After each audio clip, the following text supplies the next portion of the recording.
Notre Père éternel, toi qui as tout créé, Dieu tout-puissant, c'est par ton Saint-Esprit que Jésus fut conçu, Christ notre Sauveur. Oui, je crois. Qu'est-ce que ça fait du bien de revoir la salle et de la voir avec du monde dedans.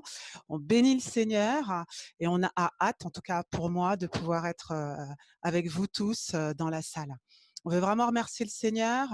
C'est un temps, c'est vrai, de jeûne, de prière.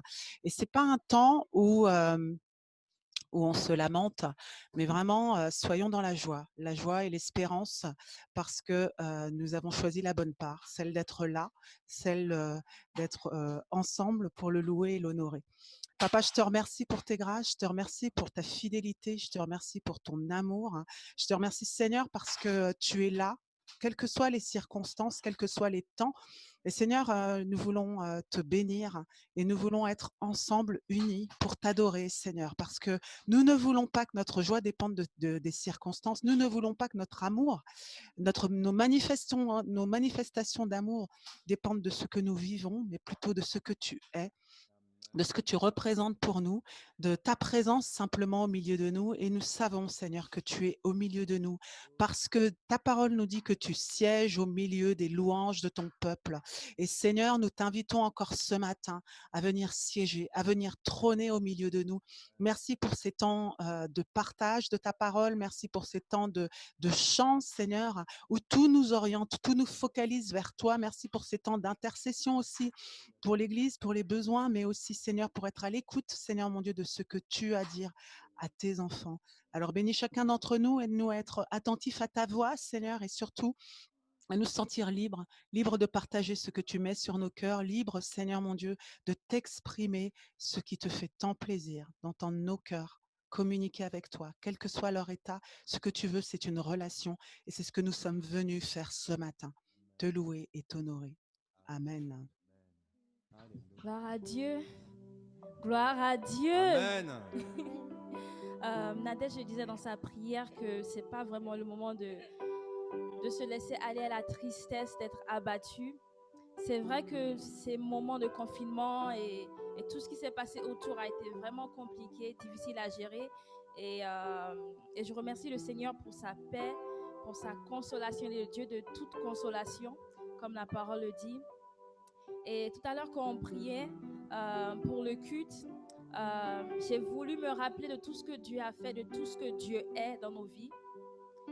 Et on peut se dire aujourd'hui, on vient de loin. On vient de loin, effectivement. Et ça peut nous donner de la joie de se dire, on vient de loin.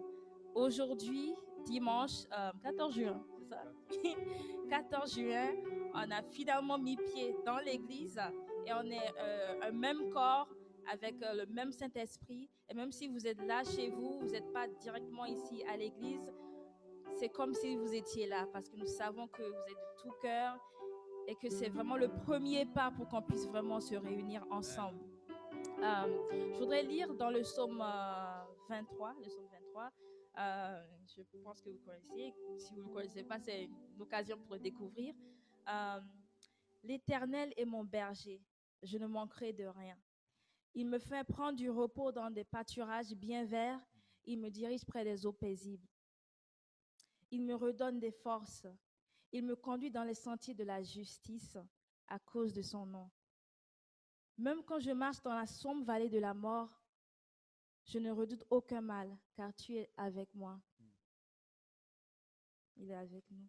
Ta conduite est ton appui. Voilà ce qui me réconforte. Tu dresses une table devant moi, en face de mes adversaires. Tu verses de l'huile sur ma tête et tu fais déborder ma coupe. Oui, le bonheur et la grâce m'accompagneront tous les jours de ma vie et je reviendrai dans la maison de l'Éternel jusqu'à la fin de mes jours. Ce psaume dit tout en fait, que ce soit de ce qui est passé, de la paix que le Seigneur donne quand même, parce qu'il dit, il me dirige près d'une eau paisible, il me redonne des forces. Même quand je marche dans la sombre vallée de la mort, je ne redoute aucun mal. Donc, en fait, quand il nous donne du repos, il nous amène dans ses pâturages, c'est pas uniquement dans les moments de joie. En fait, c'est surtout dans les moments de difficulté qui nous amène dans ces pâturages-là. Mais pourtant, le psaume fini dit, oui, le bonheur et la grâce m'accompagneront tous les jours de ma vie et je reviendrai dans la maison de l'Éternel. On revient dans la maison de l'Éternel. On revient dans sa présence. Il faut revenir dans sa présence. Choisissons de revenir dans sa présence ce matin. On va louer le Seigneur. Commencer par le chant « Laissons entrer ».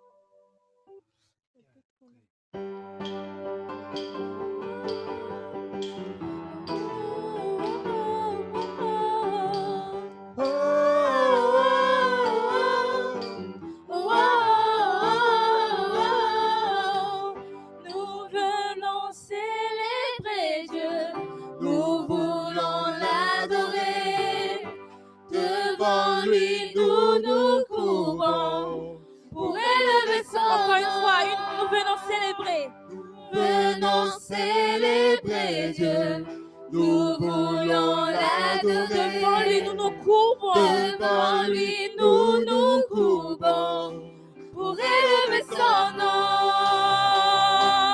Laissons entrer le roi de gloire, acclamons-le, Dieu de victoire. Il est vainqueur, faisons-lui place. Il est roi et Seigneur. Laissons entrer le roi de gloire, acclamons-le, Dieu de victoire. Il est vainqueur, faisons-lui place.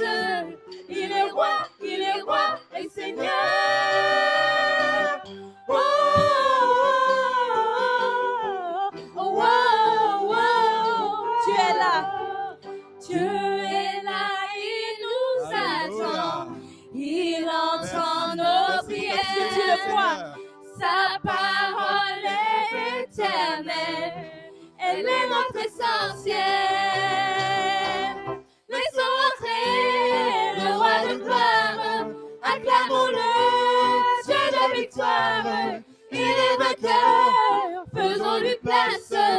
Il est roi et Seigneur. Laissons entrer le roi de gloire. Acclamons-le, Dieu de victoire. Il est vainqueur, faisons-lui place. Il est roi et Seigneur.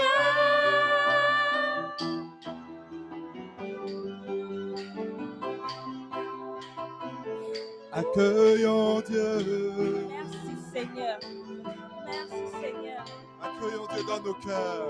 Accueillons Dieu. Accueillons notre Dieu.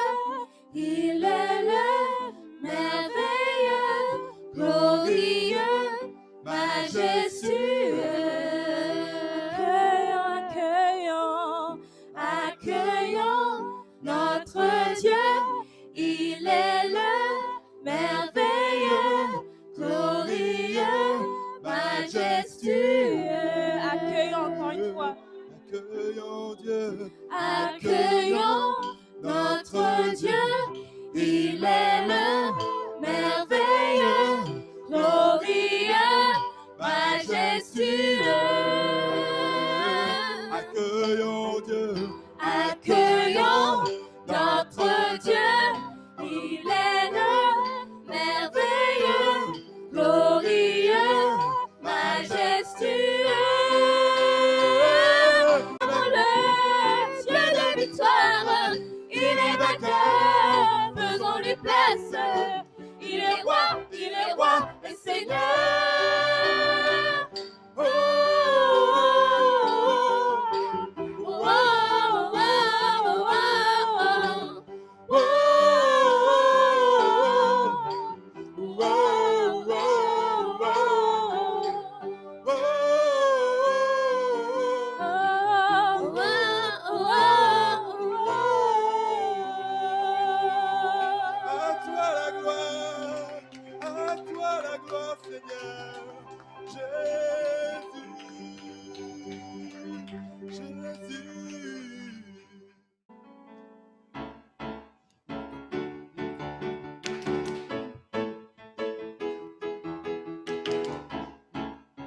pour célébrer, acclamer l'Éternel.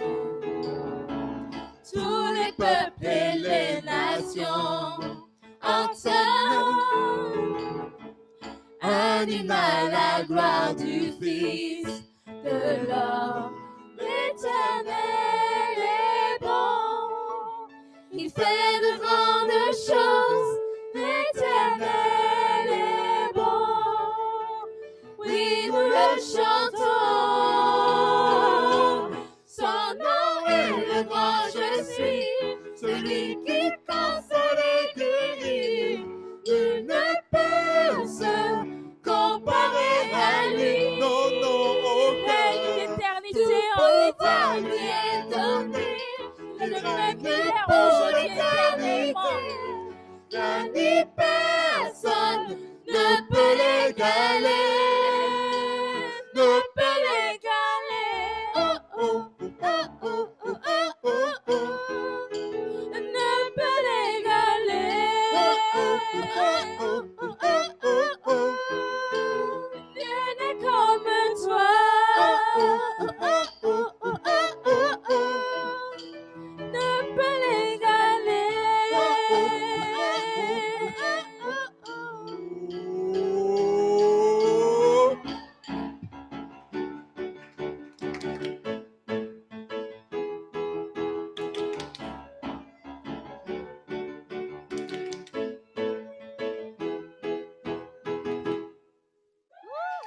Amen, amen, amen. Adieu, gloire à À Dieu. toi la gloire, Dieu merveilleux. Tu es saint, saint, saint. On va chanter Roi de mon cœur. Et comme le psaume le montrait bien, nous l'illustrait bien, on peut choisir de dire oui, Dieu sera mon réconfort, oui, Dieu sera ma source, oui, Dieu est ma solution.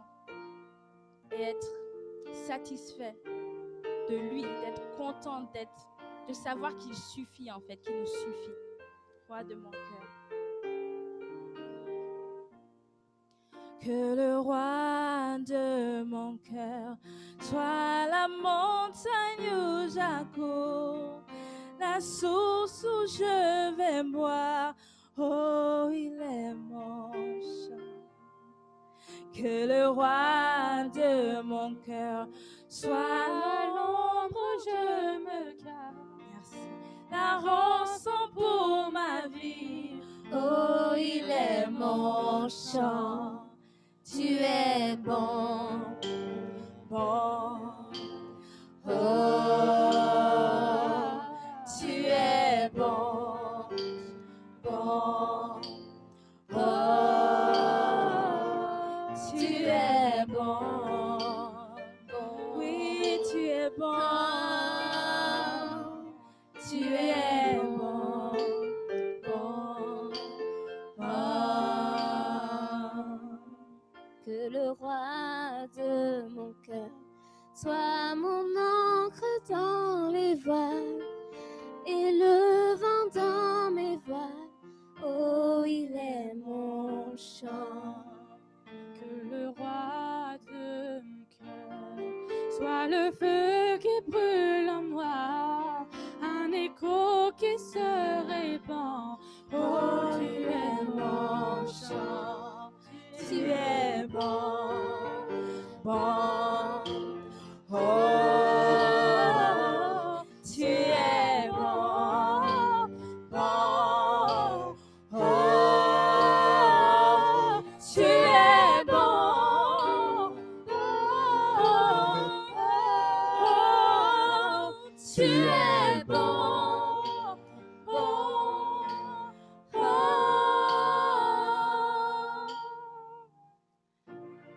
Tu ne m'abandonneras jamais. Tu ne m'abandonneras jamais. Dis-le avec foi. tu ne m'abandonneras jamais. Tu ne m'abandonneras jamais. Il ne t'abandonnera pas. Tu ne m'abandonneras jamais. Peu importe les Tu circonstances. ne m'abandonneras, ne m'abandonneras jamais. Tu ne m'abandonneras, ne m'abandonneras jamais. Tu ne m'abandonneras, ne m'abandonneras jamais.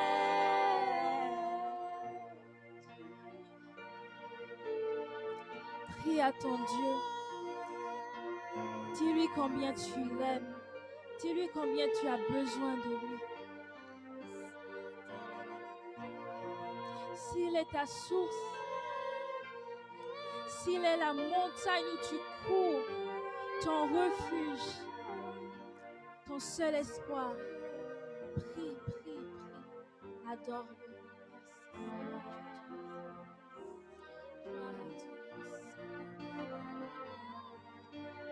Toujours tu as été présent, Seigneur. Toujours fidèle avec nous, Seigneur. Dans les bons, dans les mauvais moments, Seigneur.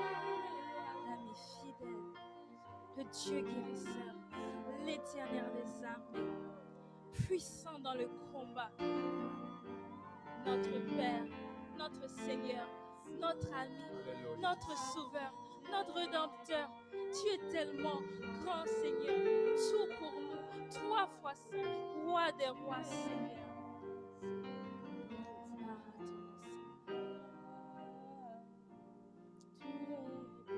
Tu es bon. Chantons encore une fois, tu es bon. Bon, bon, tu es bon. Tu es bon, tu es bon,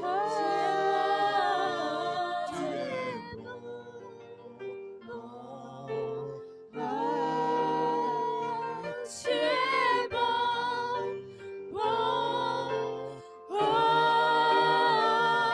bon, tu es bon,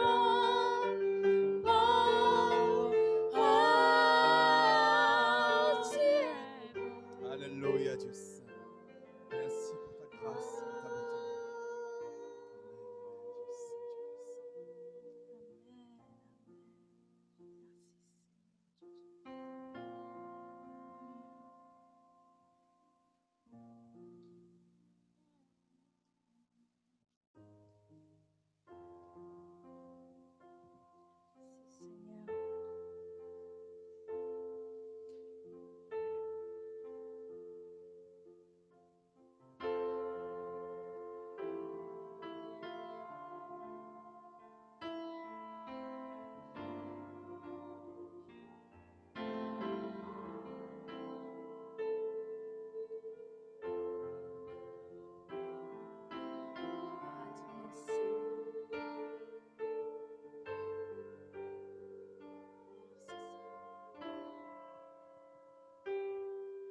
Je viens t'offrir, Seigneur,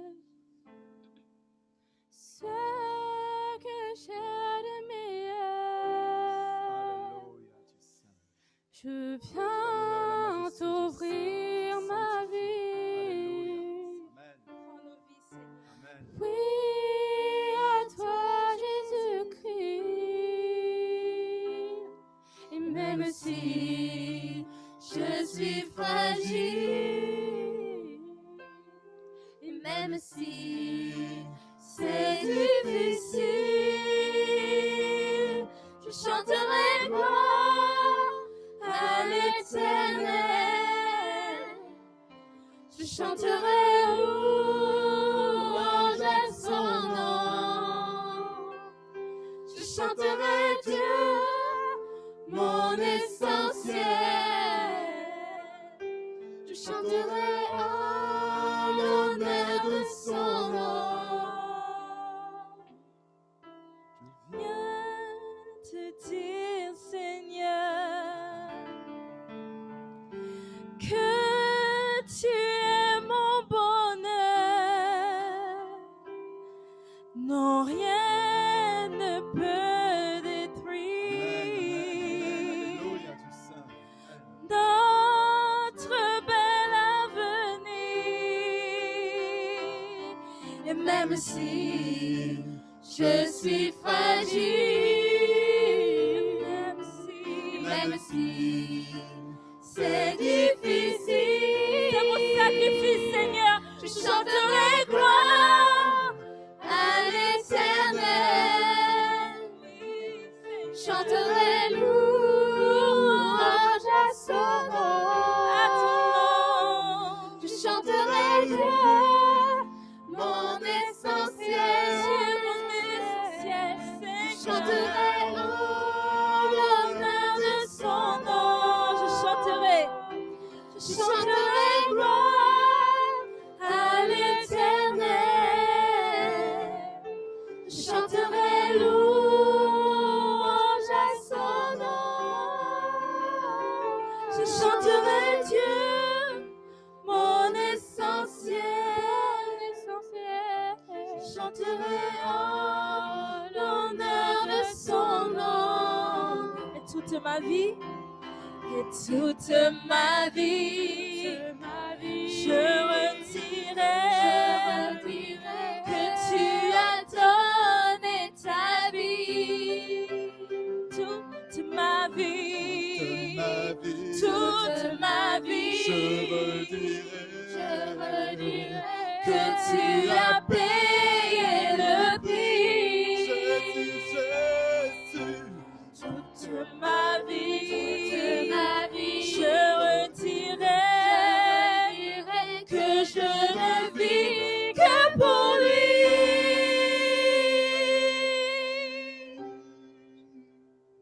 Je chanterai gloire à l'Éternel. merci Seigneur. Je chanterai louange à son nom. Qu'il est bon de te louer, Je Seigneur. chanterai Dieu, mon essentiel. Je chanterai en l'honneur de son nom.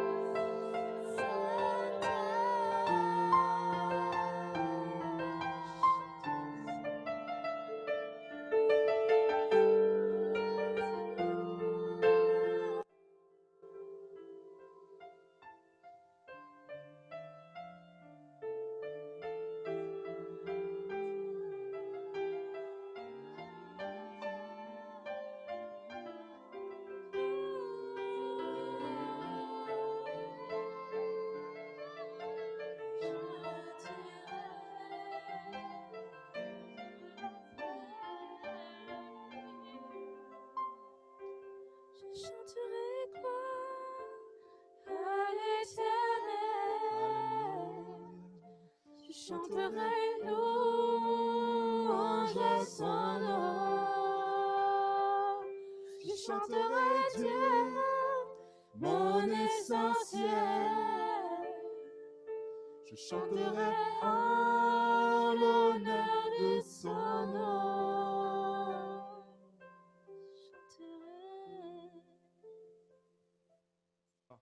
Toujours, chaque jour, à chaque instant, tourner les regards vers toi. Et je te remercie, je te bénis, Dieu merveilleux, Dieu saint. Toi qui es dans ce ciel de gloire, tu acceptes notre adoration, tu acceptes notre louange et tu reçois cette adoration et cette louange qui monte vers toi de nos cœurs, Dieu saint.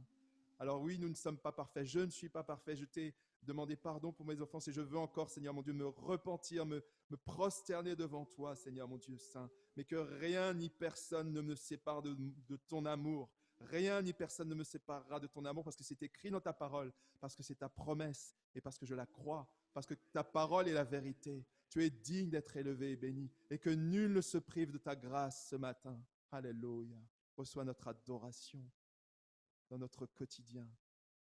Ton Église t'adore et te loue ce matin. Alléluia. Tes enfants te louent. Tes enfants t'adorent. Alléluia. Alléluia, Dieu saint. Tu es 3 fois saint. Tu es 3 fois saint. Tu es souverain. Alléluia. Alléluia. Alléluia. Saint, saint, saint, saint.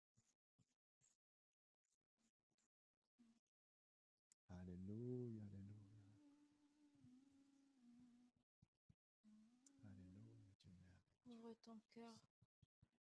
Ouvre ton cœur au Seigneur. Ouvre ton cœur au Seigneur. Ouvre ton cœur. Ouvre ton cœur.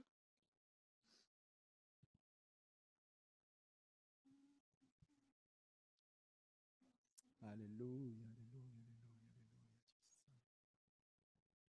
Tu es souverain, tu es merveilleux, tu es digne, tu es glorieux, tu es saint, tu es saint, tu es saint. Alléluia. Pour ceux qui veulent prier, c'est le moment, sentez-vous libre, tout simplement d'élever la voix, adorez votre Dieu, louez votre Dieu.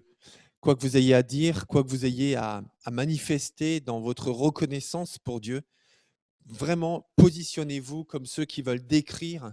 Positionne-toi, mon ami, comme celui ou celle qui veut décrire ce que Dieu représente pour toi.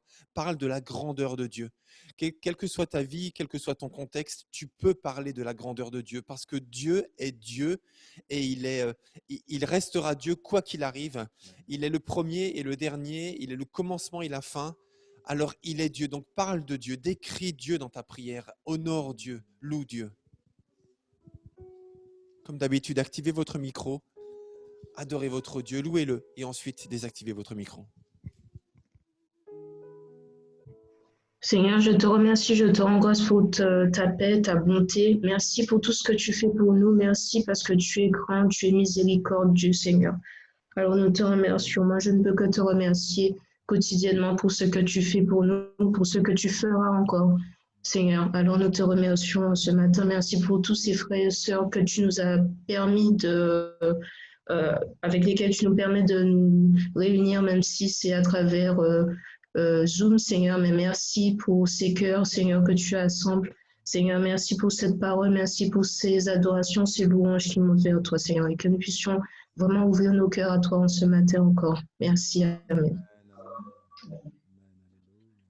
Dieu Tout-Puissant, c'est avec un cœur reconnaissant de tes bienfaits, de ta bonté, de ta miséricorde que je m'approche de toi, Seigneur, en l'unité de cœur avec tous mes sœurs et frères ce matin, pour te remercier, Père, pour ta grâce merveilleuse, Seigneur, sans cesse dans ma vie, Père éternel, et dans la vie de tous mes sœurs et frères à qui tu fais du bien, Père, parce que tu te manifestes pleinement, parfaitement dans nos cœurs, Seigneur.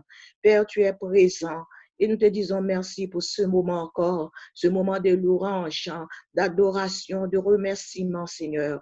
Merci pour ta grâce toute puissante dans nos vies, Père. Reçois ce matin toute l'adoration, la gratitude, l'amour de mon cœur, parce que tu es l'Éternel digne, parce que tu as parlé, Seigneur, à nos cœurs. Personnellement, tu as parlé à mon cœur, Seigneur. Tout ce que tu dis, Seigneur, est parfait. Tout ce que tu dis, Père, tu l'as accompli. Seigneur, je vois ta main. Je vois ta parole est accomplie dans ma vie. Je veux te dire merci. Gloire au Père, gloire au Fils et au Saint-Esprit de Dieu. Merci, Père, pour l'Église que tu relèves, Seigneur. Merci, Père, pour cette œuvre, Seigneur, mon Dieu, de grâce et de miséricorde que tu es en train d'accomplir dans l'Église, comme tu as toujours fait dans ton amour. Seigneur, tu ne nous as pas abandonnés. Tu as abandonné ton peuple. Seigneur, merci. Merci pour tout temps des choses que tu as révélées, Père éternel, à mon cœur. Oh, ce matin, Seigneur, je veux glorifier ton nom, te dire merci, parce que vraiment, tu m'as révélé des choses merveilleuses. Et Seigneur, je veux, Seigneur, toutes ces choses s'accomplissent dans ma vie pour la gloire de ton nom. Merci pour tous mes sœurs et frères présents, Seigneur, présents dans cette vidéo, Père éternel, oh mon Dieu. Même ceux qu'on ne voit pas, Seigneur, physiquement, nous savons que nous sommes unis, Seigneur, parce que nous sommes un corps. Sois adoré, sois magnifié pour tout ce que tu as fait, Père, que nous ne pouvons compter, nous ne pouvons le dire, parce qu'ils sont tellement nombreux, ta miséricorde, ta grâce, ton amour. Seigneur, merci, parce que ta miséricorde agit toujours, Seigneur, durera toujours dans nos vies. Merci, Père, parce que tu es merveilleux. Merci pour tout ce que tu as guéri à travers les prières, la grâce que tu as accordée, parce que tu es le Dieu qui fait ce que tu fais. tout ce que tu fais est bon et tout ce que tu fais est merveilleux. Quel que soit, Seigneur, ce que nous attendons, parfois c'est pas cela, mais tu fais ce que tu veux et tout ce que tu veux, c'est pour la gloire de ton nom. Merci, Père Saint, parce que tu es un Dieu qui agit toujours. Hein. Sois adoré, sois magnifié, Père Saint, dans les précieux noms de Jésus, parce que tu es vraiment hein, ce que tu es, Père, dans nos vies, parce que tu nous fais vraiment des adorateurs hein, qui te louent, Seigneur, qui t'adorent en esprit et en vérité. Merci, Père éternel, hein, pendant tout ce moment de séparation avec l'Église, mais nous restons vraiment fermes dans la prière parce que tu nous tiens, Seigneur, près de toi. Le bonheur que tu nous donnes, nous ne pouvons le trouver nulle part qu'en toi. Et nous te disons merci. Comment rester la bouche fermée devant ta grandeur, ta magnificence? Reçois favorablement, Père Saint, tous mes remerciements pour tous mes soeurs et frères, pour moi-même, pour toute la famille en Christ, quel que soit le lieu, quel que soit le pays, mais nous sommes unis dans un seul corps. Et reçois toute l'adoration de mon cœur encore ce matin, Père, dans les précieux noms de Jésus, par ton Saint-Esprit pour ta gloire. Amen. Notre Père qui es aux cieux, que ton nom soit sanctifié, que ton règne vienne. Emmanuel, créateur de l'univers, toi le Dieu de toute lumière, parole incarnée, Hamashia. Quand tu passes quelque part, ton sang laisse des traces comme à Rocher et à Golgotha. Viens et règne dans ma vie et comble tout le vide, car je te désire, mon précieux Jésus. Alpha, Oméga, le Dieu sans fin, sa parole, et Yahweh, tu règnes, Yahweh, tu règnes, oh, oh, Yahweh, tu règnes, oui, tu règnes, Yahweh, tu règnes. Oh Seigneur Jésus, je viens à toi, Seigneur, aujourd'hui, ce matin, pour te remercier, Seigneur, pour glorifier ton nom, Seigneur Jésus. Toi qui es merveilleux, toi qui es élevé au-dessus de tout nom, Seigneur Jésus. Merci pour ta fidélité. Merci pour la joie, Seigneur, que tu mets dans nos cœurs, en quelles que soient les circonstances, Seigneur Jésus. Je veux t'adorer, Seigneur, mon Dieu. Je veux que mon adoration monte à toi comme un parfum de bonne odeur, Seigneur Jésus. Merci pour tous tes bienfaits. Merci pour ta présence, Seigneur Jésus. Merci pour ta présence qui fait du bien, Seigneur Jésus, dans nos vies. Même quand c'est difficile, même quand les circonstances ne sont pas celles que nous souhaitons, Seigneur. Tu es présent et tout ce que tu fais est bon, Seigneur Jésus. Il est tellement bon d'être dans ta présence, Seigneur. Il est tellement bon, Seigneur Jésus, de te connaître, Seigneur. Il est tellement bon, Seigneur Jésus, d'apprécier tout ce que tu nous donnes, Seigneur Jésus. Merci pour toutes les bénédictions. Merci pour tout ce que tu fais, pour tout ce que tu vas faire, Seigneur. Merci pour ta parole. Merci pour ta protection, Seigneur Jésus. Merci parce que tu règnes dans tous les siècles des siècles. Merci, Seigneur. Amen. Te bénissons, Seigneur. Nous te rendons toute gloire, tout honneur qui est pour toi, Seigneur. Merci encore pour tout. Merci pour tout ton amour. Merci pour ces louanges qui sont montées vers toi, Seigneur. Parce que nous savons que c'est là que tu prends plaisir, Seigneur Jésus. Lorsque vraiment les frères et sœurs se demeurent en toi, Seigneur, tu prends plaisir, Seigneur. Alors encore ce matin, Seigneur Jésus, guide-nous voix, Seigneur Jésus, afin que vraiment par ta bénédiction, que nous puissions toujours être vraiment ces témoins fidèles vraiment de ta bonté, de ton amour, Seigneur Jésus, envers tout et chacun, Seigneur. Merci encore pour l'Église, merci pour nos frères, nos sœurs, quel que soit l'endroit, le lieu qui sont, Seigneur Jésus, qui puissent vraiment faire monter ces adorations vers toi, Seigneur, parce que tu es digne, Seigneur Jésus. Comme vraiment nous avons dit, Seigneur, tu es Alpha et l'Oméga, le premier et le dernier dans tout, Seigneur. Alors ce matin, Seigneur Jésus, prends la place du roi qu'il te faut, Seigneur Jésus, parce que tu le mérites, Seigneur. Merci encore pour tout et que ton nom seul soit béni. Merci encore en ton nom, au nom puissant de ton Fils Jésus, que moi j'ai prié. Amen. Combien Dieu est grand, nous verrons combien Tu es grand et tous verront combien Dieu est grand,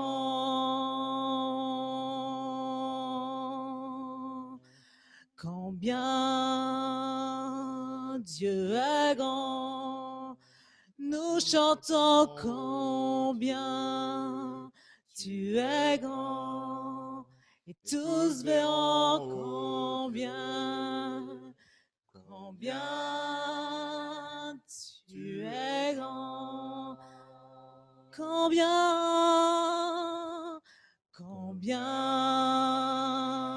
Dieu est grand. Nous chantons combien tu es grand et tous verront combien tu es grand.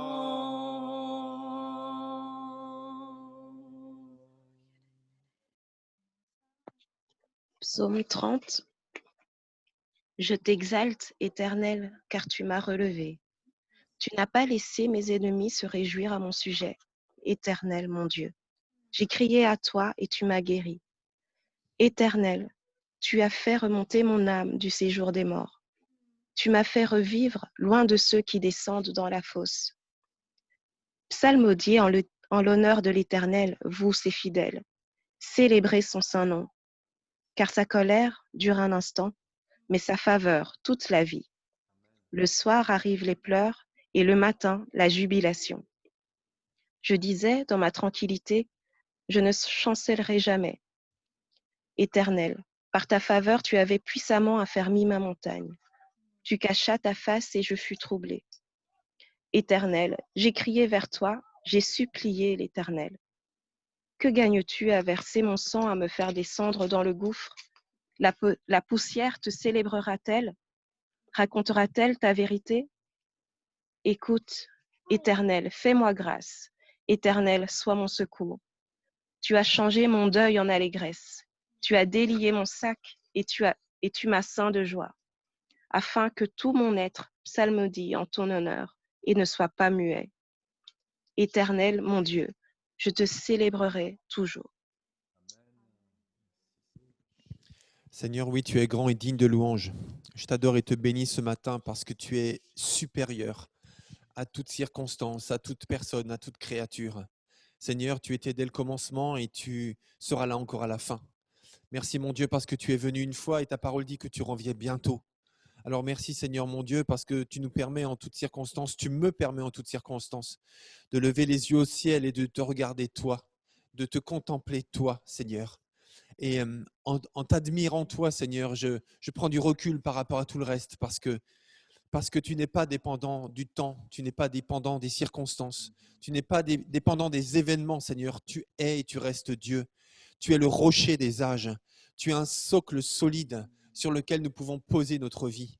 Merci mon Dieu parce que nous pouvons bâtir sur quelqu'un de solide, sur quelqu'un qui ne ment pas, sur quelqu'un qui ne triche pas, sur quelqu'un qui ne change pas d'avis, sur quelqu'un dans lequel il n'y a pas l'ombre d'une variation. Tu es constant Seigneur. Et ça me fait tellement de bien de savoir dans les circonstances dans lesquelles nous sommes, dans lesquelles nous étions et nous serons sans doute encore un jour d'une manière ou d'une autre sur un sujet ou un autre, de savoir Seigneur que tu ne nous surprends pas. En tout cas, tu ne nous déçois pas, je veux dire, tu ne changes pas. Alors Seigneur mon Dieu, merci parce que je sais qu'en fondant ma vie sur toi, je ne serai pas déçu. À toi toute gloire Seigneur. Amen. Mes amis, ne restons pas en silence, au contraire, élevons la voix vers Dieu. Élève la voix vers ton Dieu. Tu crois en lui, tu es convaincu, tu l'aimes passionnément, ou au contraire, peut-être que tu doutes, peut-être que tu es fragile ou fragilisé par les circonstances. Quel que soit ton environnement ou ton contexte, Dieu mérite qu'on l'admire et qu'on le reconnaisse pour qui il est. Et justement, saisis ta victoire ce matin dans la louange, parce que c'est en le reconnaissant pour qui il est que tu trouveras aussi la paix dans ton cœur, quelles que soient tes circonstances. Alors ce matin, n'économisons pas, mes amis, n'économisons pas l'admiration et les propos glorieux que nous voulons dire de Dieu. Donc, saisis ta chance ce matin, c'est ton moment, fais-le. Il faut qu'on ait une dynamique dans la louange, dans l'adoration, parce que c'est ça le peuple de Dieu. Si nous ne le faisons pas, qui le fera? Donc, prends ton temps, active ton micro, dis les belles choses que tu penses de Dieu, même très courtement, très simplement, mais fais-le ce matin. Ne manque pas cette occasion. Tu vas nous bénir en le faisant.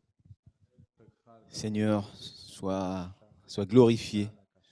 Que ton nom soit sanctifié, Seigneur. Je voudrais vraiment prendre ce temps pour moi aussi, élever ma voix, Seigneur, pour élever ton nom. Je te rends grâce, je te bénis, je te remercie pour ta présence dans nos vies. Je te rends grâce, je te bénis parce que ton Église peut te louer, t'adorer dans ce lieu, Seigneur. Et voilà, après ce moment passé en confinement, ce moment où nous étions vraiment éloignés les uns des autres, physiquement, Seigneur, ta présence nous a unis.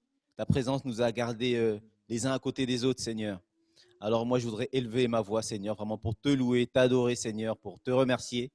Parce que dans ces temps, Seigneur, nous avons, chacun, j'en suis sûr, pris le temps vraiment de plonger notre regard vers toi, Seigneur. Être focalisé sur toi et aussi de grandir, Seigneur, dans notre marche avec toi, Seigneur. Alors moi, je voudrais bénir chaque frère et sœur, Seigneur, de cette église locale, mais aussi de l'église avec un grand E. Et je voudrais vraiment prendre ce temps vraiment pour te louer, t'adorer, bénir ton nom, élever ma voix, Seigneur. C'est vrai que c'est le thème de prédication, Seigneur. La louange, et vraiment, je voudrais me l'approprier, Seigneur, et la prendre pour moi, Seigneur.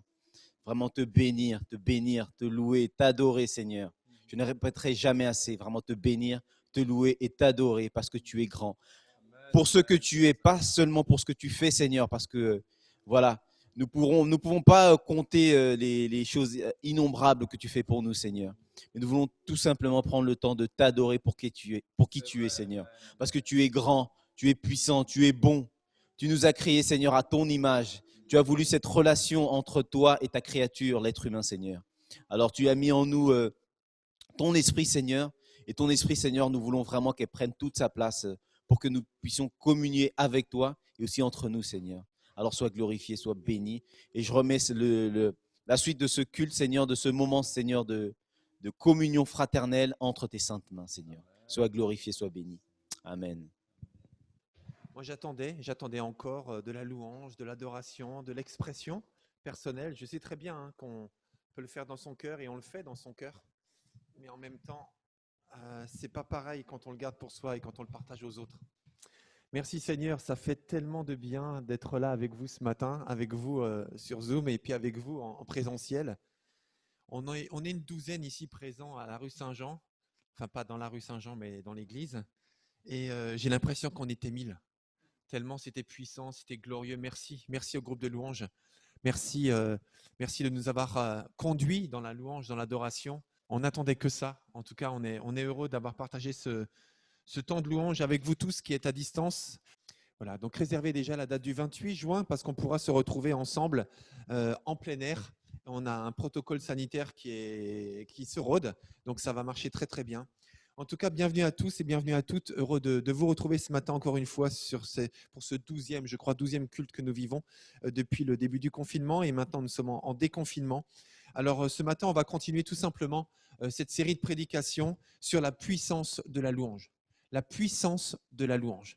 C'est tellement bon, c'est tellement grand, c'est tellement puissant la louange. Je pense que c'est beaucoup plus puissant que ce qu'on peut imaginer.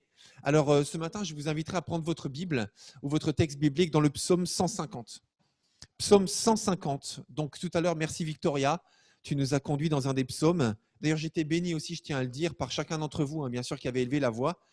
Encore une fois, j'aimerais vraiment qu'on soit plus nombreux et qu'il y ait une plus grande dynamique d'expression de la louange, que ce soit par oral. Alors là, en tout cas, quand c'est en audio, on n'a pas le choix de le faire par oral, mais il y a 1000 manières de le faire, on va encore en parler tout à l'heure. Mais merci aussi à Catherine Endam pour ton chant, j'étais béni, je ne savais pas que tu chantais comme ça. En tout cas, ne te retiens pas et continue à nous partager ce que le Seigneur met sur ton cœur et à nous partager des chants. On a été bénis. Donc ce matin, on va lire le psaume 150. Psaume 150, ce sera notre texte pivot et on va le lire en entier. Donc il est très court, c'est le dernier des psaumes d'ailleurs. C'est intéressant de constater que le livre des psaumes se termine avec un psaume uniquement de louange et d'adoration. Alors on va le lire ensemble. Voilà, je pense que voilà, c'est ça. Louez l'Éternel. Louez Dieu dans son sanctuaire. Louez-le dans l'étendue céleste où éclate sa puissance. Louez-le pour son extraordinaire façon d'agir. Louez-le pour l'immensité de sa grandeur. Louez-le au son de la trompette. Louez-le avec le luth et la harpe. Louez-le avec le tambourin et avec des danses. Gloire à Dieu. Louez-le avec les instruments à cordes et la flûte. Louez-le avec les cymbales sonores. Louez-le avec les cymbales retentissantes. Que tout ce qui respire loue l'Éternel. Amen, gloire à Dieu. Que tout ce qui respire loue l'Éternel. Oui, Thierry? Il y a un reflet dans mes lunettes. Alors, je reflète la lumière. Bon, je pense que ça va aller. Je vais essayer sans mes lunettes, en tout cas. Merci pour l'info. Que tout ce qui respire loue l'Éternel. Vous avez vu dans ce psaume, il est parlé des instruments à vent, des instruments à cordes, des percussions. En tout cas, il y a quelque chose de démonstratif dans ce psaume. Il y a quelque chose comment on peut dire, j'oublie le mot maintenant, mais en tout cas, c'est quelque chose qui se voit, c'est quelque chose qui s'entend. Des cymbales retentissantes, des cymbales sonores, que tout ce qui respire loue l'Éternel. Moi, j'ai l'impression de lire dans ce psaume, fais comme tu veux, mais loue Dieu. Tu prends ce que tu as, tu prends ce que tu es, tu te débrouilles, mais tu loues Dieu. Et c'est pour ça, mes amis, que moi, je ne peux pas faire autrement que de vous encourager et même de vous stimuler, de vous pousser, de vous demander d'exprimer votre louange, parce que nous sommes aussi réunis en Église pour ça.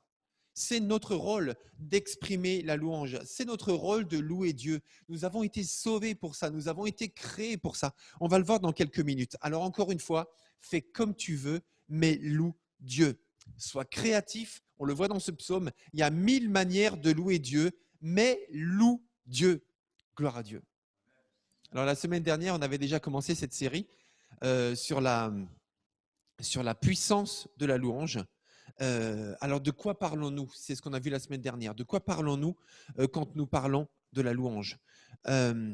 C'est quoi la louange? C'est ce qu'on a vu la semaine dernière. C'est quoi la louange et pourquoi c'est puissant? Alors, je ne vais pas refaire le point. Je vous invite simplement à aller sur YouTube et voir le culte de la semaine dernière ou écouter le culte de la semaine dernière. Donc, parce qu'on a du pain sur la planche pour ce matin. Donc, la semaine dernière, c'est simplement c'est quoi la louange et pourquoi c'est puissant. Et aujourd'hui, comment la vivre seule et en communauté. Alors, la première chose que je veux dire sur le thème d'aujourd'hui, parce qu'il faut bien comprendre, que pour louer Dieu, j'ai besoin de Dieu. Parce que la louange n'est pas seulement une activité humaine. Ce n'est pas seulement moi qui décide par moi-même de m'adresser à Dieu, de louer Dieu, mais j'ai besoin de Dieu pour louer Dieu. Dans Romains 8, verset 26, il est dit « Quand nous prions, nous ne savons pas ce qu'il convient de demander, mais le Saint-Esprit nous aide dans notre faiblesse. » Ça veut dire que pour parler à Dieu, j'ai besoin de Dieu. J'ai besoin que Dieu me parle. J'ai besoin que Dieu m'inspire parce que je ne sais pas ce qu'il convient de demander. Et c'est pareil pour louer Dieu. J'ai besoin que Dieu me remplisse de lui pour que je puisse parler de lui dans la louange et dans l'adoration. Donc ça, c'est très important. La louange, ce n'est pas simplement parler, ce n'est pas simplement dire des choses, mais c'est aussi laisser Dieu me remplir de lui afin que ma bouche déborde de Dieu. Il y a quelqu'un pour dire amen à ça? Amen, merci Seigneur.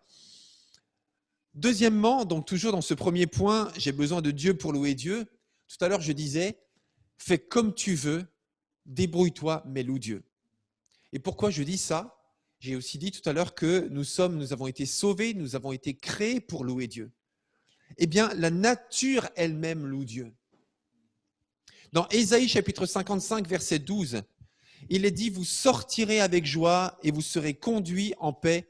Les montagnes et les collines éclateront d'allégresse devant vous et tous les arbres des campagnes battront des mains. » Alors, c'est poétique. Je ne sais pas si vous avez vu quand vous marchez dans la nature, des arbres taper de leurs branches et de leurs feuillages pour louer Dieu. Mais en fait, ce psaume est en train de dire que la nature, inconsciemment, même si on ne le voit pas, on ne l'entend pas avec des mots, mais la nature, par elle-même, elle est en train de louer son Créateur. Et je vous invite d'ailleurs à lire le psaume 55 tout en entier parce qu'il est magnifique, il est merveilleux, il est à la gloire de Dieu. Dans le psaume 150, verset 6, on l'a lu tout à l'heure, « Que tout ce qui respire loue le Seigneur. Que tout ce qui a de la vie loue le Seigneur. Que ce soit dans la nature, que ce soit dans l'espèce humaine, que tout ce qui a du souffle loue Dieu qui lui a donné ce souffle, qui lui a donné la vie. Si tu as le souffle de vie, eh bien tu dois remercier Dieu pour cela. Tu as forcément une bonne raison de le remercier. Si tu as le souffle, c'est parce que Dieu l'a voulu. C'est parce que Dieu t'a créé. Alors loue ton Dieu, remercie ton Dieu. Et quelque part dans ce verset, que tout ce qui respire loue le Seigneur, eh bien moi je crois percevoir un besoin essentiel, aussi naturel que la respiration. Autant j'ai besoin de respirer pour vivre, autant j'ai besoin de louer Dieu pour vivre. C'est aussi naturel que la respiration. Je peux louer n'importe quand parce que ça ne dépend pas de mes circonstances.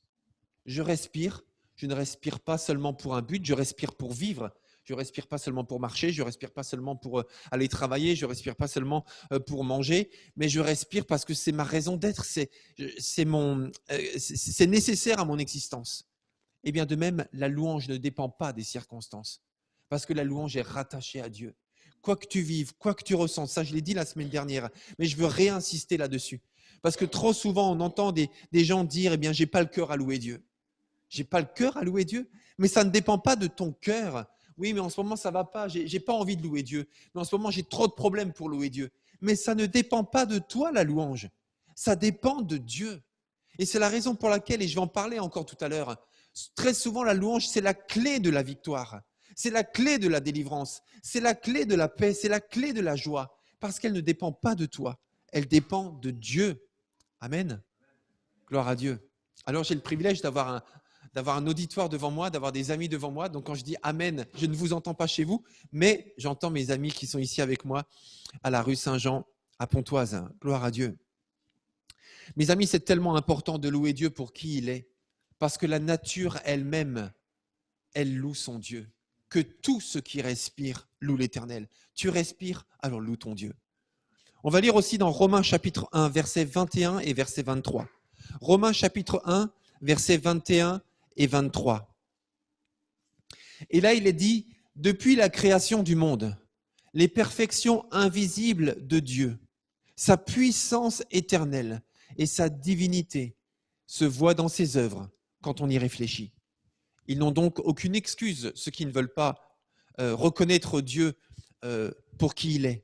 Ainsi, au lieu d'adorer le Dieu immortel et glorieux, ils adorent des idoles, images mortelles, images d'hommes mortels, d'oiseaux, de quadrupèdes ou de reptiles. Et là, en fait, Paul est en train de dire le problème, c'est que beaucoup de gens s'émerveillent devant la création, mais pas devant le Créateur. Et il y a de quoi s'émerveiller devant la création. Vous pouvez vous émerveiller de vous-même devant votre miroir. Vous pouvez vous émerveiller de la nature, du ciel, du soleil qui se couche le soir, du temps, voilà, des végétaux, des animaux. Si vous avez un animal de compagnie, j'imagine que vous l'appréciez. Sinon, il faut changer. Mais en tout cas, j'imagine que vous l'appréciez. Et il y a de quoi s'émerveiller devant la création. Mais le but de Dieu, c'est de nous amener à le louer, lui, pour qui il est le créateur de toutes choses. D'ailleurs, dans le psaume 19, verset 2, il est dit que le ciel raconte la gloire de Dieu et l'étendue révèle l'œuvre de ses mains. Juste en ouvrant les yeux autour de nous et en observant la nature, eh bien la nature parle de Dieu. La nature dit Dieu, la nature annonce Dieu, la nature loue Dieu à travers ce qu'elle est. Donc la nature elle-même loue Dieu. Que tout ce qui respire loue le Seigneur. Amen. Donc c'est ça la première chose. Pour bien louer Dieu, j'ai besoin de Dieu.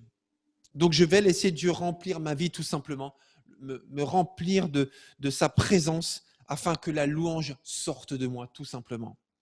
La deuxième chose, et je voulais annoncer la semaine dernière, je voudrais être concret aussi ce matin. Donc comment louer Dieu seul et en assemblée, seul et à plusieurs. Donc parlons de seul. Comment louer Dieu lorsque je suis seul ? Eh bien, souvent quand on pense louange, on pense au chant de louange. On pense à un temps de louange dans le culte. On a beaucoup d'idées préconçues sur ce qu'est la louange. Et souvent, on pense que pour louer Dieu, eh bien, il y a un moment particulier, il y a un endroit particulier, il y a un type de chant particulier, où il y a de la musique de louange particulière à écouter pour pouvoir louer Dieu. Mais la louange, mes amis, surtout quand on est seul, c'est avant tout un style de vie. Avant d'être une action, la louange est un style de vie. Je le disais tout à l'heure, c'est dit dans le psaume 150, verset 6, que tout ce qui respire loue le Seigneur. Ça veut dire que ça va au-delà d'une activité, mais c'est avant tout un style de vie. En fait, louer Dieu et adorer Dieu, c'est aimer Dieu en retour. Parce que Dieu m'a prouvé déjà plusieurs fois qu'il m'aime. Et lorsque je loue Dieu et je l'adore Dieu, eh bien, je veux simplement répondre à l'amour qu'il a pour moi. Par ma vie entière, par ce que je suis, par ce que je dis et par ce que je fais. Que toute ma vie entière adore Dieu et loue Dieu. En fait, mon désir, ce n'est pas seulement ce à quoi je suis appelé, ce n'est pas seulement avoir une action ou un temps particulier seulement de louange, même si c'est bon de l'avoir et il faut l'avoir. Mais c'est que ma vie entière soit cohérente avec ce que je dis de Dieu au moment où je le loue. Ce que je suis, ce que je dis et ce que je fais. On va lire ensemble Romains chapitre 12 et verset 1. Romains chapitre 12, verset 1. Frères, puisque Dieu a ainsi manifesté sa bonté pour nous, offrez votre corps comme un sacrifice vivant, saint, agréable à Dieu, ce qui sera de votre part un culte raisonnable. Et là, l'apôtre Paul dit clairement qu'un culte que nous offrons à Dieu n'est pas seulement un temps que nous prenons le dimanche matin de 10h30 à 12h15. Ce n'est pas seulement ça le culte, mais le culte raisonnable, le culte qui est intentionnel, le culte qui est choisi, en fait, c'est d'offrir nos vies tout entières comme un culte, comme une louange, comme une adoration. C'est ça le désir de Dieu, c'est que ma vie entière, que mon style de vie tout entier lui soit consacré et lui soit dédié. Adorer Dieu, c'est l'exalter avec toute ma vie et pas seulement avec mes chants. Dans le psaume 103, verset 1, il est dit « Mon âme bénit l'Éternel, que tout ce qui est en moi bénisse son saint nom. » Mon âme bénit l'Éternel et n'oublie aucun de ses bienfaits. Que tout ce qui est en moi bénisse son saint nom. C'est ça le désir de Dieu, c'est que ma louange soit mon style de vie, que tout ce qui est en moi, que tout ce que je fais, que tout ce que je dis, que partout où je suis, ma vie soit une louange pour Dieu. Alors bien sûr, on le sait, et est-ce nécessaire de le dire, nous ne sommes pas parfaits. Voilà, je suis désolé de vous donner cette révélation. Certains peut-être pensaient l'être, mais non, personne n'est parfait. Donc oui, on ne parle pas de ça. Quand je dis que ma vie entière soit une louange, une adoration, je ne suis pas en train de dire qu'il faut tout le temps que je sois au top, qu'il faut tout le temps que je sois le meilleur, le plus fort, le plus stable, le plus saint, le plus pur. Ce n'est pas ça que je dis. Quand je dis en fait que tout ce qui est en moi bénisse son saint nom, en fait je cite simplement le psaume 103, verset 1, que tout ce qui est en moi bénisse son saint nom, ça veut dire que ma vie tout entière soit cohérente avec ce que je pense de Dieu, avec ce que Dieu est, avec ce que Dieu dit, avec ce que Dieu fait. Et je ne peux pas imaginer tout simplement être dans l'église ou chez moi, chanter la gloire de Dieu, la louange de Dieu, et puis ensuite faire quelque chose qui soit le contraire ou en contradiction caractérisée avec ce que je viens de chanter. La louange est avant tout un style de vie. L'adoration également. L'adoration n'est pas qu'une expérience, une ambiance ou une humeur. Nous devons comprendre que l'importance de l'autorité, de la sainteté, de la bonté de Dieu, comme nous le voyons en Jésus-Christ. Et ça peut être vécu pendant que je mange, pendant que je bois, pendant que je conduis. Pendant que je conduis. Moi, j'ai un ami à moi qui m'a dit un jour, les chrétiens ne devraient pas avoir le droit de conduire des voitures. Parce que vous avez remarqué, des fois, on met un poisson à l'arrière de sa voiture, mais si quelqu'un nous fait une queue de poisson, alors là, on ne trouve plus le chrétien qui habite dans le véhicule. Quand tu conduis, que ta vie soit une adoration, une louange. Bénis ceux qui t'entourent, bénis ceux qui conduisent mal, bénis-toi toi-même parce que des fois aussi tu conduis mal. Exactement. Quand je bois, quand je conduis, quand j'étudie, quand je marche, quand je travaille ou quand je m'amuse, à n'importe quel moment, de ma vie, eh bien, que ma vie soit une louange et une adoration. Que tout ce qui est en moi bénisse son saint nom. Donc, comment adorer Dieu quand je suis seul? Comment louer Dieu quand je suis seul? Eh bien, que je cherche à avoir une vie, tout simplement, qui soit cohérente avec ce que je dis de Dieu, lorsque je prie Dieu, lorsque je parle de Dieu. Alors oui, c'est ça concrètement. Concrètement, avoir un style de vie, lorsque je suis seul, qui élève le nom du Seigneur. Avoir un style de vie qui soit cohérent avec ce que je dis, avec ce que je pense. Et puis aussi, prendre du temps. Prendre du temps, consacrer du temps, intentionnellement, avec de la musique chrétienne, pour élever le nom de Dieu. Alors je ne sais pas la proportion de musique chrétienne que nous écoutons par rapport à la musique qui n'est pas reconnue comme telle. Il y a de la place pour les deux. Ce n'est pas parce qu'une musique est chrétienne qu'il faut absolument l'écouter et une musique qui n'est pas chrétienne qu'il ne faut absolument pas l'écouter. Il y a de très très bonnes choses dans tout type de musique. Il y a des choix à faire. Il y a des valeurs quand même qu'il faut trouver dans de la musique qui n'est pas labellisée, entre guillemets, comme confessant le nom de Dieu. Mais il y a de très belles valeurs, il y a de très belles choses qui sont dites et qui sont le reflet aussi de notre société. Et on doit aussi être au courant de ce qui se passe autour de nous et même apprécier les différents types d'art. Mais en même temps, c'est nécessaire des fois de prendre du temps au quotidien avec de la musique chrétienne pour pouvoir se connecter avec l'artiste qui le chante et nous-mêmes et Dieu, et de pouvoir élever le nom de Dieu, de pouvoir reconnaître Dieu pour qui il est, de pouvoir rejoindre quelqu'un d'autre à travers des chants chrétiens, de pouvoir le rejoindre et ensemble élever le nom de Dieu, ensemble honorer Dieu, ensemble admirer Dieu. On a besoin de prendre ce temps spécifique pour cela. Et puis aussi avec la Bible. Nous avons lu des psaumes, tant de psaumes élèvent le nom de Dieu. Tant de psaumes déclarent qui Dieu est. Je dirais indépendamment de tout ce qui se passe, déclarent qui Dieu est. Et nous avons besoin, lorsque nous sommes seuls, d'élever le nom de Dieu. Alors, il y a quatre aspects de la louange que j'aimerais aborder avec vous. Voilà, il y a 4 aspects ou même 4 types de louanges. Alors, on pourrait dire 4 types de louanges, mais je ne pense pas que ce soit vraiment 4 types de louanges différentes. Je pense que c'est plutôt 4 aspects de la même louange. Alors, tout d'abord, il y a la louange poétique, ou plutôt une façon poétique de vivre la louange. Alors, quand je dis poétique, je veux dire par exemple, eh bien, vivre la louange à travers la douceur, à travers des envolées, tout simplement, des envolées dans lesquelles on est doux avec Dieu, tout simplement. On parle de la douceur de Dieu. On a de belles choses à dire, des choses légères, des choses douces. David était bon pour cela. Il y a de très très belles poésies dans les psaumes. Il y a de très très belles descriptions dans les psaumes. On peut faire des rimes aussi dans sa louange. On peut parler de la douceur. Avec douceur aussi, on peut parler de Dieu. Donc, la louange poétique. Certains parmi nous sont très très forts dans la louange poétique parce que lorsqu'ils louent Dieu, eh bien, on sent beaucoup d'imagerie. On sent beaucoup de douceur. Enfin, je ne peux pas dire d'autres mots, tout simplement.